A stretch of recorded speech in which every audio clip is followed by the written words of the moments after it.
Hello. Right, so yesterday there were elections in Bosnia and Herzegovina, and let me tell you, you have not seen elections like this before. Not so much because of the results, although the results are interesting, especially in the federation. The two members of the presidency who were elected principally with votes from the federation, you saw ethnifying monopoly parties defeated and non-nationalist representatives elected.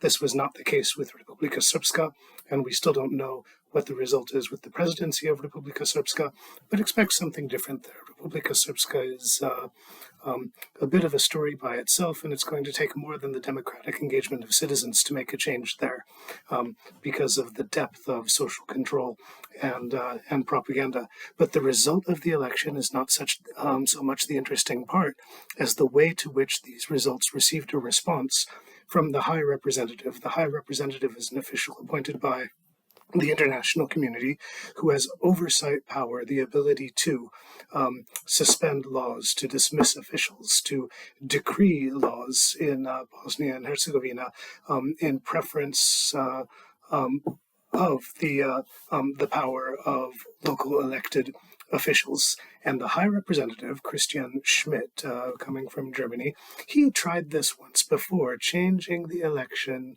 law by decree without consultation. What he did this time, he changed the election law and the constitution by decree. He issued two decrees, but he issued them while the votes were being counted, before the results were known, although it's possible that some results or eventual results may have been known to him. Now, let's go first to the kind of decrees that were made, because generally speaking, what all of the proposals for reforms of the election law are trying to respond to are a series of decisions by the European Court of Human Rights, showing that the election law in Bosnia and Herzegovina is in violation of the Charter of Human Rights. But you have decisions that go in two different directions. The main decisions indicating that the rights of minorities and the rights of citizens independent of ethnic affiliation are not respected are the Sejdić-Finci and the Zornić decisions. So these are ones saying reduce the power of ethnic monopolies over political representation and bring representation to the democratic level of representation of citizens. And then you have this other case that finds that the representation of groups, of ethno-national groups, is not strong enough, particularly saying that there is insufficient representation of Bosnian Croats on the level of the federation, as indicated by the fact that the right-wing separatist party claiming legitimacy in the name of Bosnian Croats, HDZ of Bosnia and Herzegovina, does not win elections. And the reason HDZ does not win elections is that it doesn't get enough votes. The HDZ candidate for the Croat member of the presidency of Bosnia and Herzegovina in yesterday's election got about 30% compared to 70% for the non-nationalist candidate. All the same, the High Representative decided that this was the problem that needed to be solved, and so he made these decrees that strengthen the level of representation of national groups, national monopolies, that strengthen the veto power of national groups, their ability to declare an issue of being a national interest and therefore vetoable by the groups. So directly the opposite of what citizens appear to have decided in the election. Now let's talk a little bit about this extraordinary power that the High Representative has. Because the High Representative is an oversight institution. You could call Bosnia and Herzegovina a form then of international protectorates. Now, the legitimacy of protectorates like this, of protecting institutions like the Office of High Representatives, this legitimacy is always questioned. It's always questioned for reasons that are too obvious to go into here. I mean, this is somebody who is clearly not elected or chosen by any citizen of the state over which oversight is exercised. Now, the response to this lack of legitimacy is usually an argument of necessity.